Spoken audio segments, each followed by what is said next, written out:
deegaankan oo lagu magacaabo Bellville ku dhawaad 20 sano waxaa ku nool Soomaali aad u badan oo horumar ka sameeyay dhanka ganacsiga. Suuqan waxa uu soo jiitay malaayiin macaamiil South African ah oo ka kala yimaada deegaano fogfog oo ka tirsan gobolka Western Cape. balse muddooyinkan dambe waxaa aad u sii xumaanayay ammaanka suuqan oo cabsi weyn ku abuuray ganacsatada iyo macaamiishooda. Bellville amnigeeda hadda inuu soo xumaanayd moodaa maantadan hadda aan kula hadlaayo waxaa la ii sheegay walow aniga aan goob joog u ahayn in yar Soomaali ah dhowr xabadood lagu riday lagana qaatay lacag cadadkeeda aan garanin intay dhan tahay maalin walba uu soo badanayaa barnaamijku marka amniguna soo yara halaabayaad moodaa Soomaaliduna wali wax tilaabo sax hadda ay qaaday oo la dhihi karo way kaga hortagaysaa amniga wali ma jiro laakiin waxaan u duuban doonaa habeenii maalinba u soo jeedi doonaa xaafadan amnigeeda in la adkeeyo lana soo celiyo ruux walba oo carad qalad ku wadana asaga isaga tagi doona 20 sano la degan yahay mar walba dhaalimka tagi doona mar walba ruuxa dhaalimka ay raba dadka inuu dulmiyo uu iska tagi doona insha Allah. Abuukar waxa uu ka badbaaday isku day dil oo lagu doonayay in lagu qarajiyo isla markaana lagu dhaco hantidiisa. waxaa dabagalay rag hubeysan oo ka raacay xaafadan Bellville kuwaas oo markii dambe rasaas ooda kaga qaaday markaan saan u dhaqaaqay asna uu iga soo daba dhaqaaqay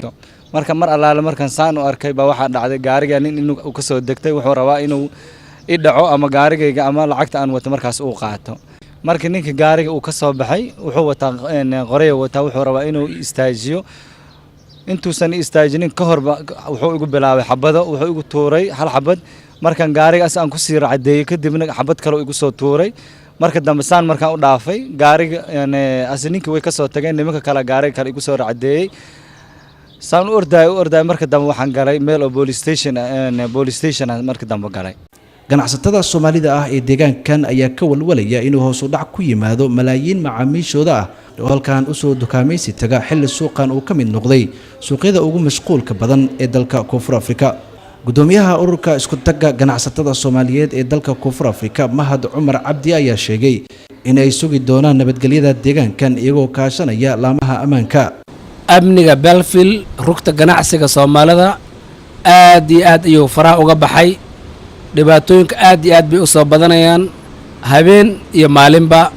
waxaan insha Allah tacaala soo wadnaa qorshooyin waaweyn oo cad oo aan kala kaashanayno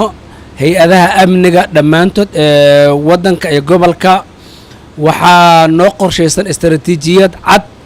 oo aan ku sugayno amniga Soomaalida ee gobolkan ku nool. in muddo ahba ma jirin xiriir toos ah u dhaxeeya ganacsatada Soomaalida iyo waliba booliska balse mar sii horeysay ciidamada ammaanka ee xaafadan ayaa ganacsatada Soomaalida isugu yeeray oo waxa ay u soo bandhigeen in ammaanka xaafadan lagala shaqeeyo maadaama uu faraha ka sii baxayo